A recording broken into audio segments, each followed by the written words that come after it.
sangat murah. Sampai peniaga-peniaga lain menung, tak boleh ambil harga modal. Mereka mengadu kepada Sayyidina Umar Al-Khattab. Sayyidina Umar pergi ke pasar, tengok perniagaan dia, memang murah gila, memang murah sungguh. Sayyidina Umar kata, tutup kedai, tutup balik. Orang bertikai Sayyidina Umar, kenapa suruh tutup balik? Dia kata, orang tidak habis. Dengan sebab dia jual murah, orang lain semua tumpu dekat dia, pembeli tumpu pada dia. Akhirnya peniaga-peniaga lain lingkup. Bila semua peniaga lain lingkup, hanya dia seorang yang berniaga, maka pada masa itu dia akan menaikkan harga ikut suka hati dia. Maka dia akan menindas kepada orang lain. Nampak tak tuan-tuan? Jauhnya pandangan Umar Al-Khattab radhiyallahu anhu. Sebab tu saya sangat takut bila ada orang yang buat penerbangan everyone can fly. Saya sangat-sangat takut. Bila semuanya terbang, 19 ringgit 9 kupang, 29 ringgit 9 kupang, 9 ringgit 9 kupang, 199 ringgit 9 kupang, bukan tak bagus, bagus.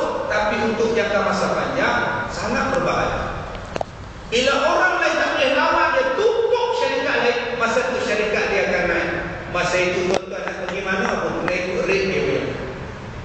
Sekarang pun tuan-tuan boleh tengok, daripada pilot dia, bangsa dia, tukang cuci dia, bangsa dia, semua bangsa dia. Yang bukan bangsa dia, pramugari. Tak percaya apa saya cakap? Silakan. Tidak ada pilot, co-pilot, mereka. Tuan-tuan nak letak dia mana? Kalau tuan-tuan cakap saya pertauman malam ini, siapa sebenarnya pertauman? Kalau kamu tidak pertauman kerana dapat tak lantik orang Melayu yang majoriti untuk kerja di syarikat kamu, kamu ambil semua kamu. Bila kita jumpa macam ni, dia kata pertauman. Ini bukan pertauman, ini kenyataan. Bila kita berikan kebebasan sewenang-wenangnya, ini yang benar. Dan masa itu tuan-tuan, ekonomi yang akan pegang orang, ekonomi yang akan kontrol. Sebab itu Nabi Muhammad diletakkan ekonomi dan politik seiring. Tapi sayang, orang Melayu sejak daripada dulu tinggalkan ekonomi, pejamkan martabat ekonomi, berembuk pasal politik, sampai hancur politik Melayu pun masih belum sedar. Akhirnya besok tuan-tuan, dua-duanya akan dapat pada orang yang tidak sepatutnya dapat, barulah orang Islam akan sedar. Dan kesedaran itu mungkin sudah terlambat tuan-tuan. Ini peristiwa hijrah yang kita kena korek balik, yang kita kena kaji balik hikmah di sebalik penghijrahan Nabi sallallahu alaihi wasallam. Baik, ayat yang ke-20. A'udzu billahi minasyaitonir rajim. I'lamu annama al-hayatud dunya la'ibun wa lahwun wa zinatun wa tafakhurun bainakum wa takathurun fil amwali wal aulad kamathali ghayth a'jaba al-kuffar nabatuhu thumma yahiju fatarahu musfarra thumma yakunu hutama wa fil akhirati 'adabun syadid wa maghfiratun minallahi wa ridwan wa mal hayatud dunya illa mata'ul ghurur. Lepas Allah Ta'ala cerita tentang sedih, tentang syuhada, tentang kafir, tentang orang-orang yang mendustakan ayat Allah, Allah cerita pula dunia yang kita nak duduk sekarang ini. Orang tu tanya-tanya, apa dia jangan pandang belakang, hantu tak? Hantu tidak. Belakang ini ialah benda yang kita nak tinggal. Benda yang kita nak tinggal ialah dunia. Benda yang kita nak hijrah ni, benda di hadapan. Kita telah melalui beberapa proses hijrah. Pertama, proses hijrah dari alam ruh pergi ke alam perut, alam rahim. Itu hijrah pertama. Selepas itu alam rahim, hijrah ke alam dunia. Selepas ini hijrah ke alam kubur. Selepas kubur, hijrah ke kampung yang dah jalan mati. Tak ada hijrah, kampung akhirat. Kampung akhirat itulah hijrah kita yang selepas ini. Jangan tuan-tuan nampak hijrah tuan-tuan daripada bagan serai datang taman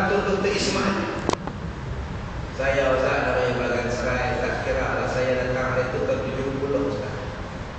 70 tahun Ustaz, 40 tahun saya tinggal di sini Ustaz. 40 tahun Ustaz. Ini orang banyaknya. Saya rasa saya habis di sini Ustaz. Nama saya, kalau lepas ni kita ada hijrah lagi. Hijrah ke alam barzakh. Lepas ni azrah hijrah ke alam barzakh, hijrah ke negeri akhirat. Sebab itu Allah Ta'ala sebut dunia ni apa? Dunia ni kata Allah ada 5.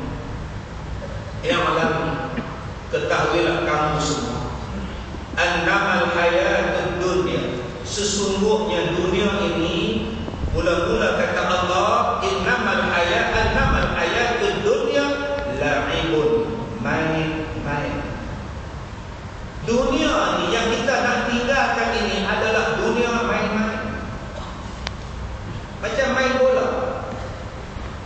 Main bola ni apa lah tak ada. Saya ni ceramah baru ni dekat Kelda 2-3 malam. Saya ceramah di Kelda. Apa yang tidak ada masalah di Kelda? Macam-macam masalah. Satu Kelda ni saya pergi, 7 budak rukul satu budak. 7 lawan satu budak tingkatan satu. 7 buat peluri rumah selamat. Ini masalah Kelda tuan. Dada, ya, isak dada, ganja, pecah rumah, bersekedudukan dan sebagainya. Saya sebut kepada pengurusan Kelda. Dah sampai masanya Kelda menggunakan pendekatan agama untuk membaikkan generasi kedua dan generasi ketiga Kelda. Sebab Nabi bersabda, "May yuridillahu bihi khairan yufaqihu fid-din." Siapa yang nak jadi baik, siapa yang nak jadi baik, may yuridillahu bihi khairan, siapa yang Allah Ta'ala nak bagi baik, yufaqihu fid-din, Allah akan memberikan kepahaman agama kepadanya. Maknanya kalau kita nak bagi orang baik, tidak ada jalan lain. Jalannya ialah bagi jalan agama. Fahamkan agama. Bukan cakap Kelda, saya cakap semua institusi. Saya ceramah dalam penjara, tuan-tuan nak bagi baik, banduan-banduan ini kena cakap agama pada dia. Saya pergi satu penjara, penghuni dia 1,500 orang, 950 orang Islam. 1,500 banduan, 950 daripadanya Islam. Saya pergi ceramah dalam surau dia orang, lebih kurang besar masjid tu tuan. Besar ini surau, boleh muat dalam 500-600 orang. Lagi 400 tak boleh masuk. Tunjuk perasaan. Tunjuk perasaan sebab tak boleh tengok ceramah Ustaz Kazim sebab surau tak muat. Masya Allah, hebat tuan. Tak boleh dengar ceramah, tunjuk perasaan. Kami nak dengar, kami nak dengar. Banduan yang kita kata teruk lagi mulia pada kita. Kita hari ini berapa ramai yang tunjuk perasaan, tak boleh main dengar ceramah. Relax, tak perlu. Ada makan ke? Dia nampak makan gitu Pak. Astagfirullah. Ini terus tuan. Tak ada apa-apa pun. Dia relax. Dia tengok orang ramai. Penuh parking. Dia tak kisah. Orang ceramah dia tak kisah. Kerja dia enjoy dan enjoy. Banduan tak boleh dengar ceramah, marah. Kami nak dengar ceramah Ustaz Kazim. Saya tanya pada pegawai penjara, macam mana banduan kenal saya? Dia kata, Ustaz, setiap petang sebelum maghrib kami pasang skrin Ustaz, ceramah CD Ustaz, pasang dalam surau. Semua banduan dengar. Lama-lama jadi baik. Tuan-tuan yang dah bunuh orang semua tu. Tiap-tiap petang Ustaz, kami pasang CD Ustaz. Sebab tu saya tengok tuan-tuan ada 2 projektor di sini, cantiknya. Kuliah maghrib tak ada, pasang CD kat dinding. Terlebih gambar dia. Alhamdulillah. Bagaimana? Bagus. Tak ada Ustaz pun tak ada. Pasang je CD Ustaz. Orang ibu datang, kau bapak datang. Cuma tak boleh soal ke Ustaz. Jangan datang soal ke Ustaz tu lah. Ustaz ada satu soalan Ustaz. Kita saya ada Ustaz. Batai air payah saya. Itu nama dia gila.